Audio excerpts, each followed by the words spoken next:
Je suis sérieux. Je n'étais pas venu pour faire révélation, prophétie. C'est venu comme ça. Je suis en train de le faire en même temps. Photocopie. Photocopie. Tu as déjà tué beaucoup de personnes, la fiole. Tu as tué beaucoup de personnes dans ce pays.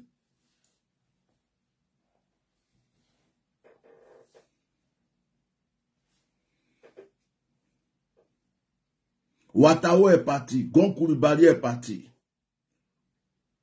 Ahmed Bakayoko est parti. Le président Henri Konan Bédié est parti. D'autres personnes sont parties. Tu as fini, c'est sûr, les enfants de Dieu ou un prophète que toi tu es arrivé. Je suis en train de recevoir une révélation. Je te vois, on t'a attrapé, tu es torse nu. Tu es assis sur une chaise, on t'a attaché. Et les gens te chicotent. Et ceux qui te chicotent, c'est l'armée. Je ne te dis pas quelle armée. Ils sont en train de te chicoter, tu pleures, te chicotes, ton visage est rempli de sang. Ils sont en train de te chicoter. Je vois des machettes entre leurs mains, je vois des fusils. Il y en a qui disent non, on n'a qu'à essayer de le livrer à la CPI. D'autres disent non, on n'a qu'à le mettre en prison. D'autres disent non, on n'a qu'à le tuer. Je suis en train de voir, ils sont en train de creuser un trou. Ils disent, ils vont te mettre dans le trou vivant. Photocopie, tu ne vas plus dormir. Quand tu te promènes là, ton homme là, il faut savoir que la mort te suit partout. Je n'ai jamais parlé comme je parlais. Tu as pris le prophète Eli Pada dans l'intention de le tuer. Tu as pris Eli Pada dans l'intention de le tuer. Mais avant de le tuer, tu voulais d'abord avoir des renseignements.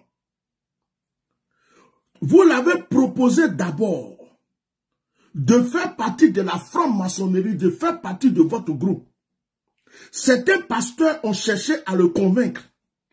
Des évêques ont cherché à le convaincre. Il a refusé. Il dit, il ne peut pas être avec vous. Vous lui avez dit de renverser ses prophéties. De ne plus prophétiser contre l'État. Il vous a dit que ce n'est pas lui qui prophétise, c'est Dieu qui parle. Il a dit c'est Dieu qui parle, ce n'est pas lui. Il vous a tenu tête dans beaucoup de fois. Vous lui avez envoyé des pasteurs, des gens, pour lui proposer d'être avec vous. Eli Pada a refusé plusieurs fois d'être avec vous. Il dit, lui, il ne peut pas vendre son âme. Makoso lui a proposé. Jonathan lui a proposé.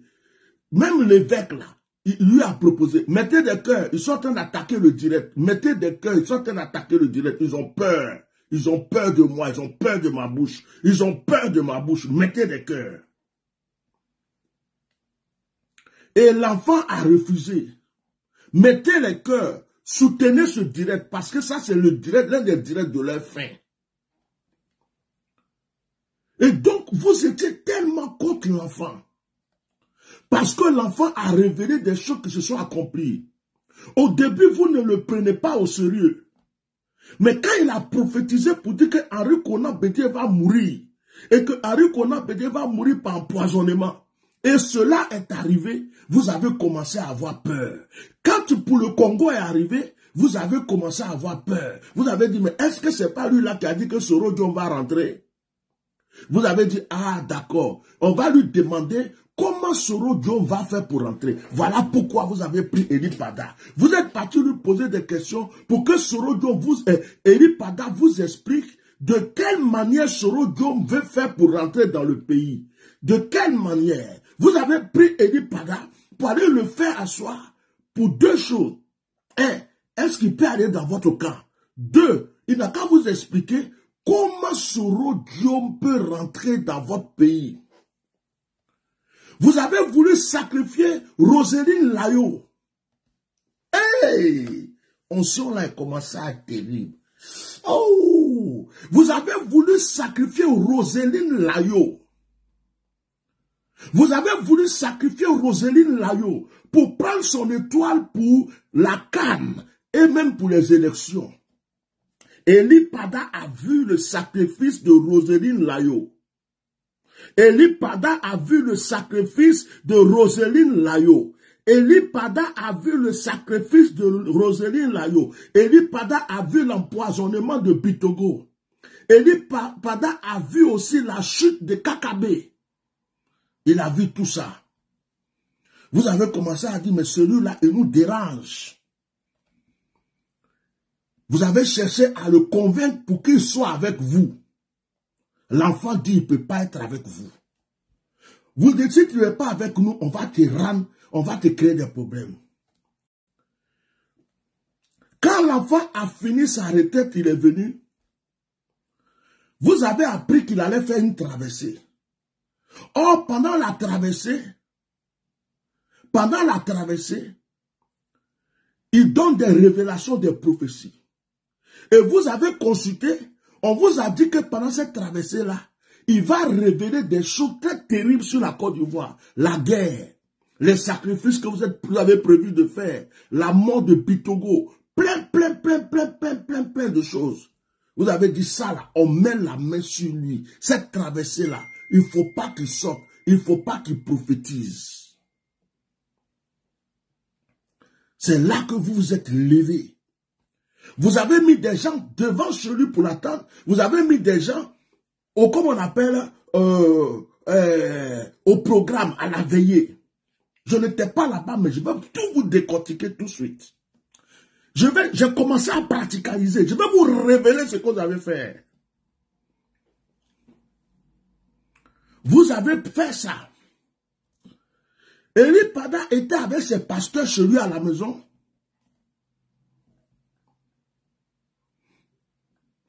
Vous êtes venu le prendre. Vous êtes venu le prendre. Vous l'avez pris. Vous l'avez pris. Vous les avez surpris à la maison. Au moment où il s'est préparé pour aller à sa veillée, vous l'avez pris. Voiture banalisée. Voiture vite teintée. Vous l'avez soulevé, Eli Pada. Vous êtes parti avec lui. C'est moi qui vous parle. Je vais vous expliquer que je suis prophète. Je vais vous expliquer que je suis prophète. Je vais vous détailler ce que vous avez fait. Quand vous avez pris Eli Pada, vous êtes parti avec Eli Pada jusqu'à la DST. Vous êtes arrivé à la DST, vous avez commencé à le cuisiner. Vous les avez séparés, vous avez mis ces pasteurs gauche-droite, poser des questions, mais vous avez commencé à le cuisiner, à le tabasser. Quand vous avez fini de le tabasser,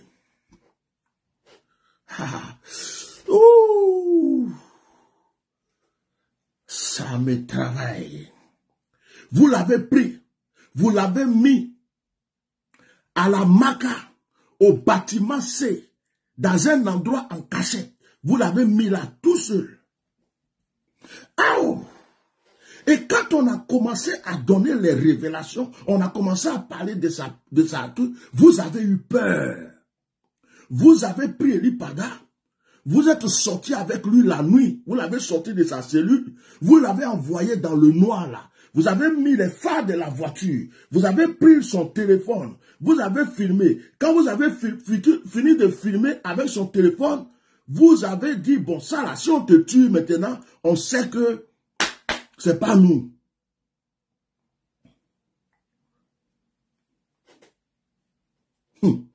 On sait que c'est pas nous. Et qu'est-ce que vous avez fait?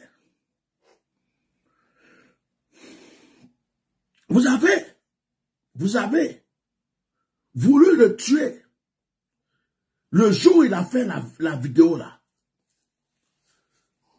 Vous l'avez dit, si tu ne parles pas, on va te tuer. Tu dis ça, tu dis que c'est nous, on n'est pas dedans. C'est pas nous qui t'avons pris. Nous, on n'est pas dans cette histoire. Eli Pada est venu pour vous innocenter en public.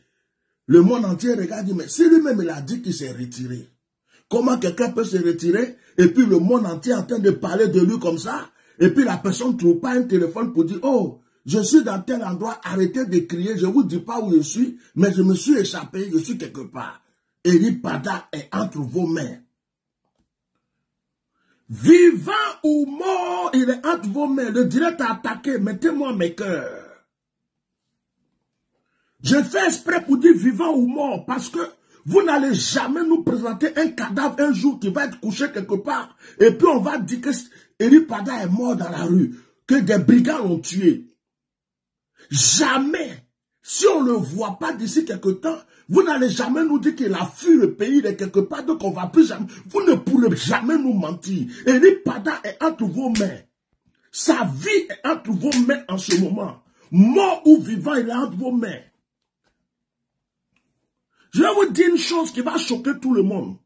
Si vous l'avez tué, ressuscitez-le dès maintenant. Parce que c'est votre chute. Vous avez fui le pays comme des microbes. Je vous le dis. Et je le dis au nom du Dieu que je sers.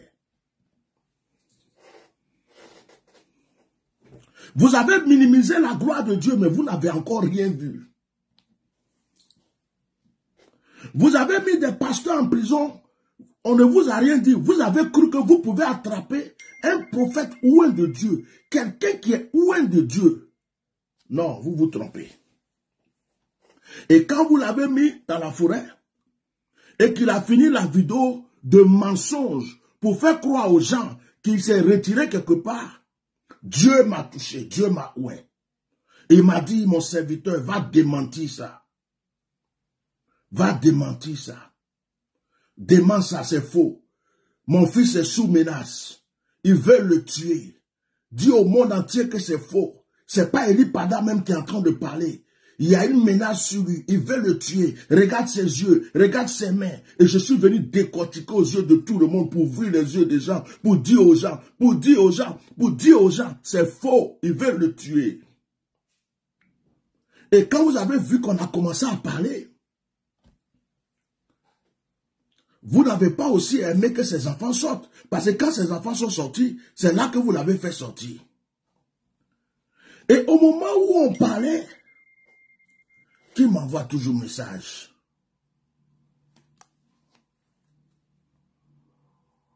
Je suis en direct. Va sur le direct, Excellence. Va sur le direct, s'il te plaît. Va sur le direct. Au moment où tout le monde est en train de dire qu'il a la maca, je vous parle de tout ce que vous avez fait. Vous êtes allé le chercher. J'aime pas quand je fais direct et puis on m'envoie un message. Je ne sais pas si tu suis le direct, s'il te plaît, grand frère. Si tu suis le direct, pardon. Oh, j'aime pas ça. J'aime pas ça.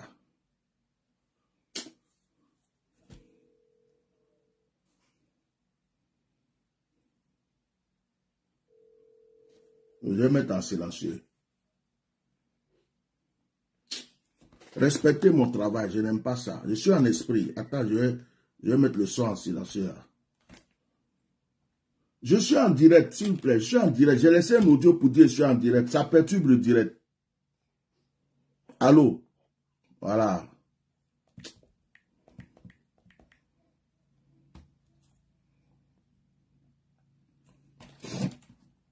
Au moment où on a commencé à dire qu'il a la maca, parce que, oh, mais arrête ça!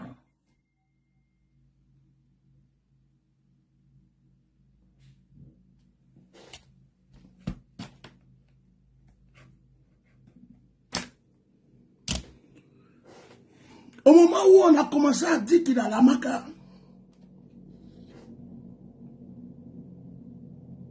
c'est là, au moment où on a commencé à dire qu'il a la maca, vous l'avez sorti de la maca, vous l'avez ramené à Sobroko. Vous l'avez ramené à Sobroko et vous l'avez mis dans le sous-sol de Sobroko. À Tia normal. Vous l'avez caché dans le sous-sol de Sobroko. Et quand on a commencé à dire qu'il est à Sobroko, je suis en train de voir que vous avez encore ramené à la maca en cachette. Donc, entre Sobroko, maca. Et même, à un moment, il est allé dans une maison, comme Jean, une villa. Mais vous ne savez plus où vous allez le mettre.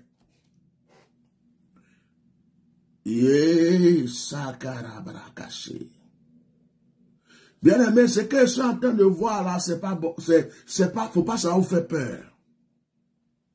J'ai vu que vous avez chicoté Eli Pada, vous l'avez frappé. Je suis en train de voir quelque chose. Je vois comme si vous l'avez couché, comme si genre une table d'immolation. Vous l'avez couché, vous l'avez attaché. Et je vois que vous êtes en train de faire des incantations. Parce que vous vous dites que si vous faites des incantations, vous pouvez utiliser son étoile ou bien transférer les choses. Je le vois couché. Mais vous faites les choses, ça ne marche pas parce que son esprit est trop fort. Vous le tabassez pour qu'il soit faible. Vous le remettez là encore. Vous essayez, mais ça ne marche pas. À un certain moment, vous vous dites, c'est mieux qu'on le tue en même temps. Parce que celui-là, si on le libère, s'il s'en va là, tout ce qu'on lui a fait, il va dire. C'est là votre erreur. C'est là votre erreur. Si jamais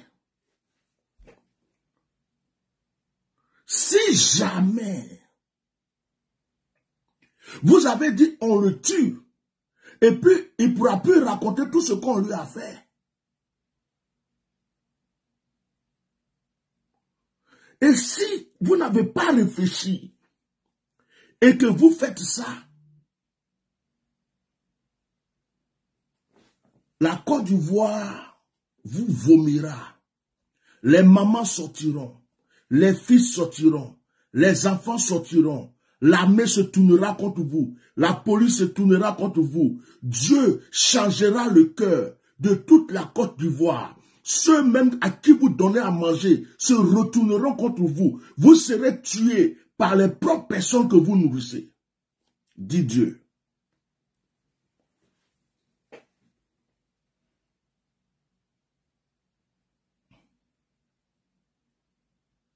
Toute la Côte d'Ivoire s'enflammera.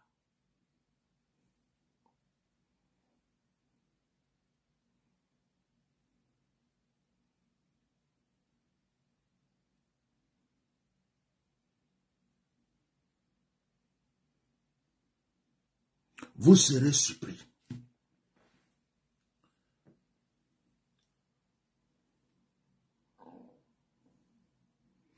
Que la pensée de la mort ne soit pas dans votre tête. Je ne vais pas dire à ceux qui m'écoutent, je ne dirai jamais à ceux qui m'écoutent que vous l'avez tué, que vous l'avez déjà tué. Je ne peux pas dire ça. Je ne dirai jamais ça. Parce que je ne crois pas à ça. Et mon esprit ne croit pas à ça. Et mon esprit ne veut pas croire à ça. Et mon esprit ne peut pas accepter ça. Et mon esprit n'acceptera pas ça.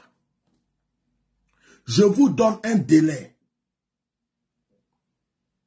Je vous donne un délai. Mettez les cœurs, ils attaquent le direct. Je vous donne un délai. Nous sommes dans le mois de janvier. Je vous donne un délai. Je compte 1, je compte 2, je compte 3. Si au bout de 3 semaines,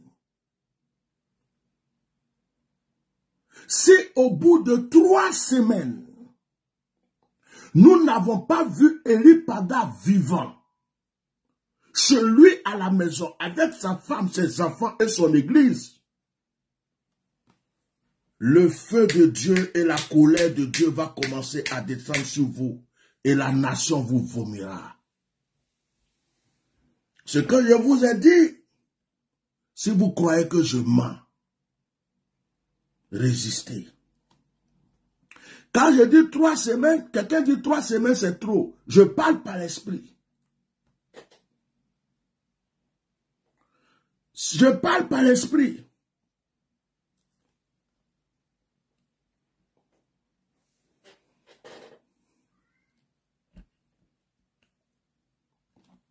Si notre frère, votre pensée de mort, vous ne l'avez pas exécutée, laissez-le sortir. Au début, vous commencez à penser pour dire, mais on va le libérer. Il y a d'autres qui disent, bon, comme il a dit qu'il va aller dans la forêt, allons-y le déposer dans une forêt et puis il va se débrouiller pour venir. Il va dire qu'il était à la retraite. Il y a d'autres qui disent, mettez les cœurs, ils attaquent très fort ce direct. Protégez le direct. Il y a d'autres qui disent, mais Si on le laisse partir, il va aller raconter tout ce qu'on lui a fait. Il y a d'autres qui disent, mais on n'a qu'à le traumatiser. Et puis s'il sort, il ne peut rien dire. Vous savez, quand j'ai dit 3 semaines, je sais pourquoi j'ai dit 3 semaines. Parce que c'est ce que je reçois. Mais dans les 3 semaines, là, à partir d'aujourd'hui, là, comptez les jours, ce qui va se passer. Photocopie. La fiole. Kene Ibrahima. Tu as tué beaucoup de personnes. Mais celui-là, là, Dieu ne te donne pas le droit. Dieu ne te permet pas. Tu as mangé ton totem. Tes pasteurs évêques qui sont avec toi tomberont avec toi.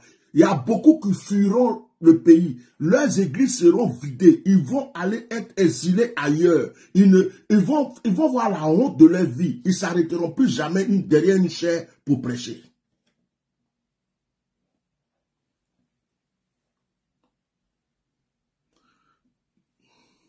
Dieu va nettoyer ce pays. Dieu va nettoyer ce pays. Tu as touché au corps et à la vie de quelqu'un, aux cheveux de quelqu'un qui a la prunelle de l'œil de l'Éternel. Mettez des cœurs, ils veulent attaquer le direct, ils attaquent le direct. Tu as touché à la prunelle. Quelqu'un que Dieu a pris, que Dieu a consacré, il ne mange pas poisson, il ne mange pas viande, il ne passe son temps à jeûner. Il est toujours en train de prier le Seigneur. Tu es parti, tu as osé mettre ta main sur lui. J'ai fini, je ne parle pas beaucoup. Ce soir-là, je ne vais pas parler beaucoup. Vous avez voulu le tuer. C'est quand on a parlé. C'est quand on a parlé. Ses enfants sont sortis. Quand ses enfants sont sortis, vous avez été effrayés. Quand vous avez été effrayés, vous êtes allé faire votre scénario dans la forêt pour nous faire croire qu'il est parti quelque part. Vous croyez qu'on est bête. Quand tout le monde dit qu'il a la main, quand vous avez fui, vous êtes parti à sobreko. Méfiez-vous. Eli Pada, sa famille que vous traumatisez, son église que vous traumatisez, ce n'est pas ça sa famille. La famille d'Eli Pada, c'est les chrétiens du monde entier. La famille d'Eli Pada, c'est le monde entier. C'est les chrétiens du monde entier. La famille d'Eli Pada, c'est les chrétiens du monde entier. C'est le Saint-Esprit. C'est votre dernière personne que vous touchez dans ce pays. Dieu a décidé de vous frapper. Et puis, que vous voulez ou pas, cette année, Dieu vous frappera. Eli Pada a prophétisé la guerre. C'est parce que je ne voulais plus parler de ce genre de choses. Vous allez vous entretuer, vous empoisonner entre vous d'abord. Et Dieu m'a dit, s'il y a la guerre dans ce pays, ça ne sera pas contre le peuple. Le peuple ne mourra pas. C'est vous qui allez vous bouffer, vous entretuer entre vous. L'armée française ne pourra rien faire. Les autres armées ne pourront rien faire. Le peuple se lèvera contre vous. C'est tout le peuple qui va se lever contre une seule personne. Dès qu'ils vont entendre un bruit, eux tous vont sortir. Ils viendront contre vous. Ils vous chasseront. Ils vomiront. Alassane, ce que je vous ai dit, écrivez.